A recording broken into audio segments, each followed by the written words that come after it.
तो आज की हमारी बातचीत है ध्यान पर, मेडिटेशन पर। और सच कहूँ तो जब भी कोई मुझे ध्यान करने की सलाह देता है, मेरा पहला ख्याल आता है, अरे मुझसे नहीं होगा। मेरा मन तो वो एक सुपरफास्ट ट्रेन की तरह दौड़ता रहता है। हाँ, बिल्कुल। लगता है जैसे मुझे एक शांत कमरे में घंटों बैठना होगा और अपने दिमाग को बिल्कुल खाली करना होगा, जो मेरे लिए तो मतलब लगभग नामुमकिन है। और यही यही सबसे बड़ी गलतफहमी है जो लोगों को ध्यान शुरू करने से रोकती है। मन को खाली करना। हाँ। असल में ये लक्ष्य है ही नहीं। आज हमारे पास जो स्रोत हैं, कुछ वैज्ञानिक शोध और लेख, उनका मकसद ही इसी उलझन को सुलझाना है। अच्छा। वो दिखाते हैं कि ध्यान कोई मुश्किल पहाड़ चढ़ने जैसा नहीं है, बल्कि रोजमर्रा की जिंदगी में शामिल की जा सकने वाली एक बहुत ही सरल आदत है। अच्छा, ये सुनकर तो मुझे बहुत राहत मिली। हम्म।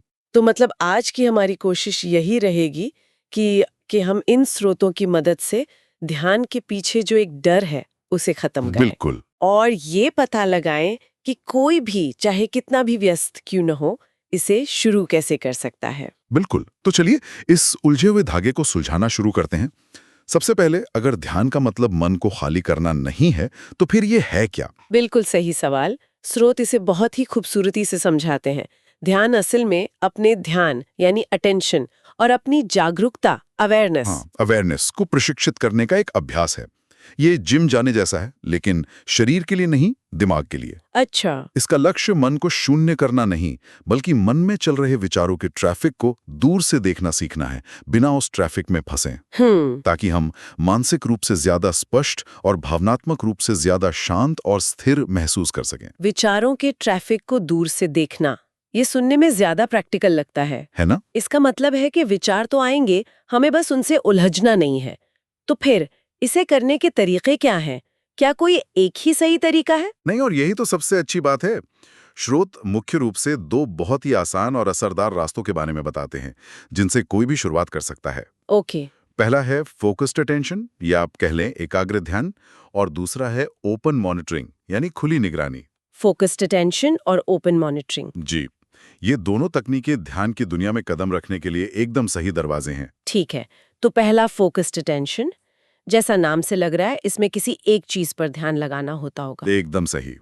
एक अध्ययन में शुरुआती लोगों को जो निर्देश दिए गए वो बहुत सरल थे। आपको बस आराम से बैठना है और अपनी सांस पर ध्यान केंद्रित करना है। शुरुआत में आप 1 से 10 तक अपनी हर सांस को गिन सकते हैं। 1 से 10 तक? हाँ, जब 10 तक पहुंच जाएं, तो फिर से 1 से शुरू करें। कुछ मिनटों के बाद आप गिनना छोड़कर मन में बस ये दोहरा सकते हैं, सांस अंदर और सांस बाहर। और जब मन भटकेगा, क्योंकि वो तो भटकेगा ही, तब क्या करना है? यही इस अभ्यास का सबसे जरूरी हिस्सा है।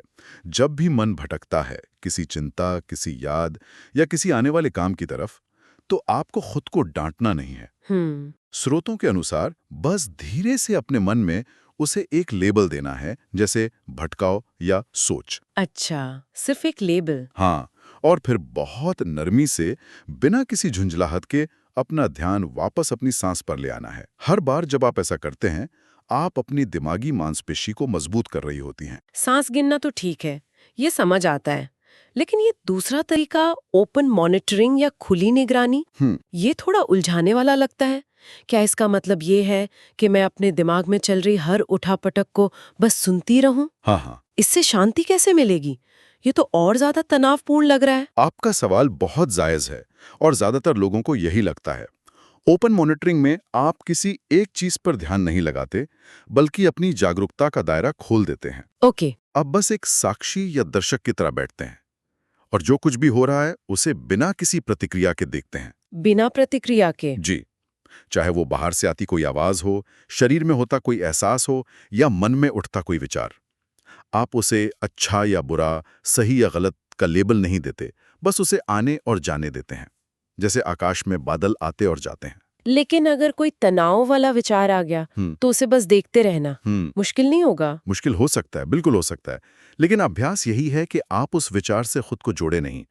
आप ये महसूस करें कि मैं ये विचार नहीं हूं, मैं इस विचार को देखने वाली हूं। और अगर आप विचारों में ज्यादा उलझने लगें, तो आपके पास हमेशा एक सेफ्टी एंकर होता है, आपकी सांस। अच्छा, वापस सांस पर आ सकते? बिल्कुल। आप बस धीरे से अपना ध्यान वापस अपनी सांस पर ले आते हैं, जब तक आप फिर से स्थिर महसूस ना करने लगें। ये अभ्यास हमें सिखाता है कि हम अपने विचारों और भावनाओं के गुलाम नहीं हैं। ठीक है, अब ये थोड़ा ज्यादा समझ में आ रहा है। मतलब सांस पर ध्यान देना या विचारों को एक दर्शक की तरह देखना। सुनने में तो आसान है, लेकिन मेरे मन में जो एक शक करने वाला कीड़ा है वो ये पूछ रहा है कि क्या 5-10 मिनट ऐसा करने से सच में कोई फर्क पड़ता है? हाँ, क्या विज्ञान इस बात की पुष्टि करता है कि इससे हमारे शरीर और दिमाग में कोई ठोस बदलाव आता है? यहाँ ये बहुत दिलचस्प हो जाता है।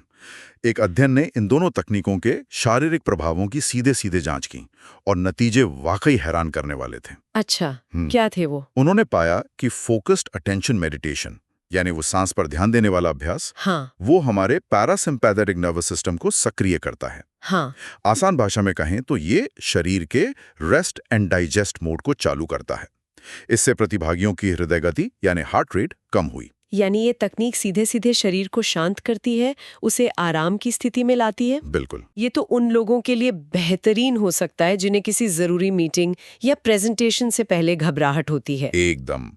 अब ओपन मॉनिटरिंग के नतीजे और भी ज्यादा रोचक थे। इस तकनीक ने शारीरिक उत्तेजना मतलब अराउजल को थोड़ा बढ़ाया, यानी शरीर ज्यादा सतर्क हुआ। लेकिन, और ये सबसे जरूरी बात है, हाँ, इसने शरीर में तनाव हार्मोन यानी कॉर्टिसोल के स्तर को काफी कम कर दिया। ओहो, कॉर्टिसोल वही हार्मोन है जो हमारी लड़ो या भागो वाली प्रतिक्रिया के लिए जिम्मेदार है, और लंबे समय तक इसका बढ़ा हुआ स्तर हमारी सेहत के लिए बहुत हानिकारक होता है। 1 मिनट, ये बात थोड़ी विरोधाभासी नहीं लग रही? कैसे? अगर ओपन मॉनिटरिंग से शारीरिक उत्तेजना बढ़ती है तो क्या ये उल्टा असर नहीं हुआ? हम तो शांत होने की कोशिश कर रहे हैं। यह एक बहुत महत्वपूर्ण बारीकी है। यहाँ उत्तेजना का मतलब घबराहट या चिंता वाली उत्तेजना नहीं है, बल्कि सतर्कता या जागरूकता है। अच्छा, अलर्टनेस। हाँ, अलर्टनेस। यूसी डेविस के एक बहुत बड़े अध्ययन शमाथा प्रोजेक्ट से भी यही बात सामने आई। उन्होंने पाया कि जो व्यक्ति अपने मानसिक संसाधनों को मौजूदा पल के अनुभव पर बेहतर ढंग से केंद्रित कर पाता है, उसके शरीर में कॉर्टिसोल का स्तर उतना ही कम होता है। तो ओपन मॉनिटरिंग आपको एक शांत लेकिन सतर्क अवस्था में लाता है, जहां आप तनावपूर्ण स्थितियों का सामना बिना घबराए ज्यादा स्पष्टता के साथ कर सकते हैं। वाह! तो इसका मतलब ये हुआ कि हमारे पास 2 अलग-अलग टूल हैं, 2 अलग-अलग कामों के लिए। बिल्कुल। अगर किसी को तुरंत शारीरिक शांति चाहिए, जैसे रात में नींद नहीं आ रही हो, तो वो फोकस्ड अटेंशन का इस्तेमाल करे। सही। और अगर कोई लंबे समय के तनाव से जूझ रहा है, तो ओपन मॉनिटरिंग सीधे उस स्ट्रेस हार्मोन पर ही हमला करती है। एकदम। ये तो ध्यान को देखने का एक बिल्कुल नया और शक्तिशाली तरीका है। आपने एकदम सही समझा। ये कोई वन साइज फिट्स ऑल समाधान नहीं है। ये एक टूल किट है जिसमें से आप अपनी जरूरत के हिसाब से सही औजार चुन सकते हैं। ये सब प्रयोगशाला में और वैज्ञानिक अध्ययनों में तो बहुत अच्छा लगता है, लेकिन अब आते हैं सबसे बड़े सवाल पे। हम जैसे लोग जिनकी जिंदगी भागदौड़ से भरी है, वो इसे अपनी रोज की दिनचर्या में कैसे शामिल करें? मेरे पास तो सुबह जिम जाने का भी समय मुश्किल से निकलता है। और स्रोतों में समस्या का भी समाधान दिया गया है। वे माइंडफुलनेस बेस्ड स्ट्रेस रिडक्शन यानी MBSR नाम के कार्यक्रम का जिक्र करते हैं। MBSR? जी, जिसे जॉन काबट-जिन ने विकसित किया है।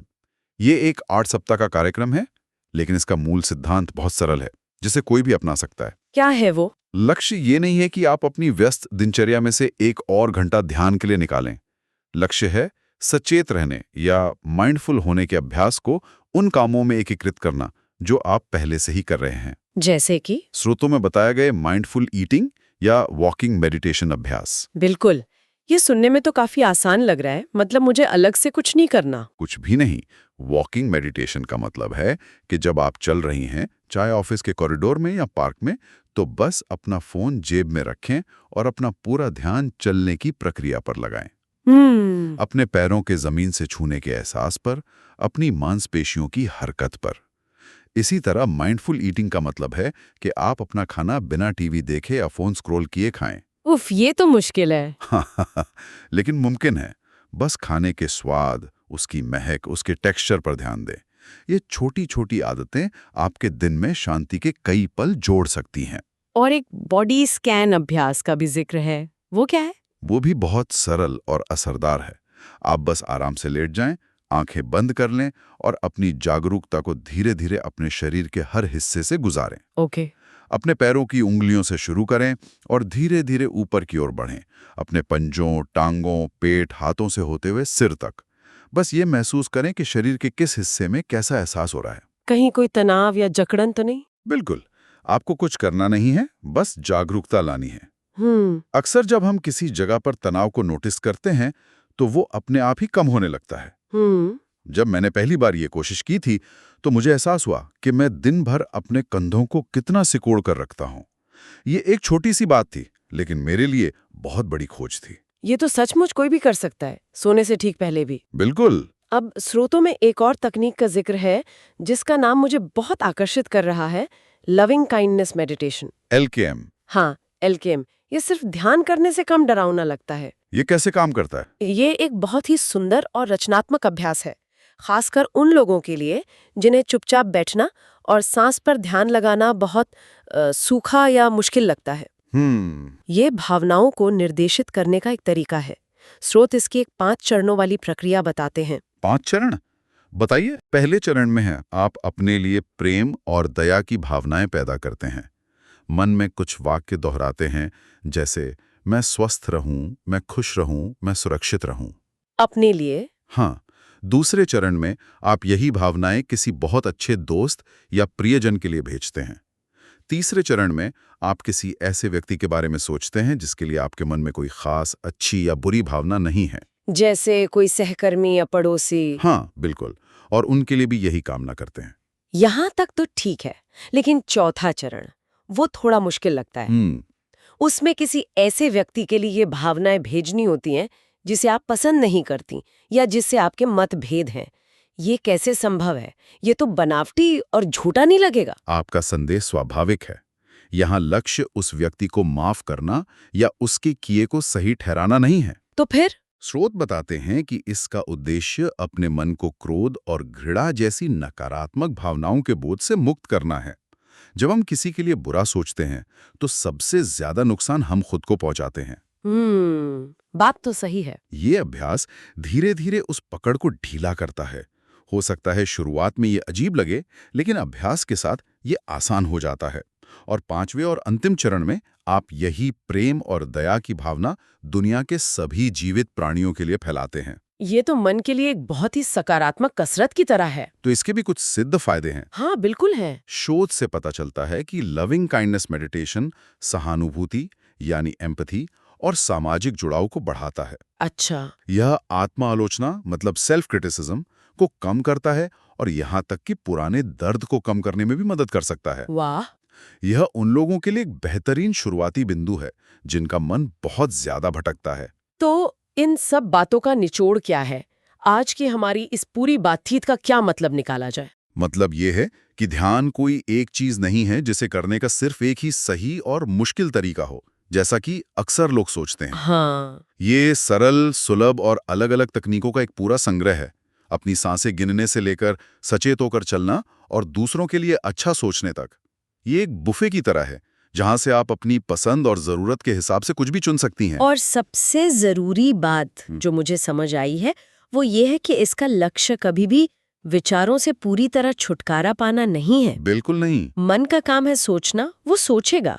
असली अभ्यास तो बस हर बार जब मन भटक जाए तो उसे बिना खुद को कोसे धीरे से वापस लाने का है। बिल्कुल।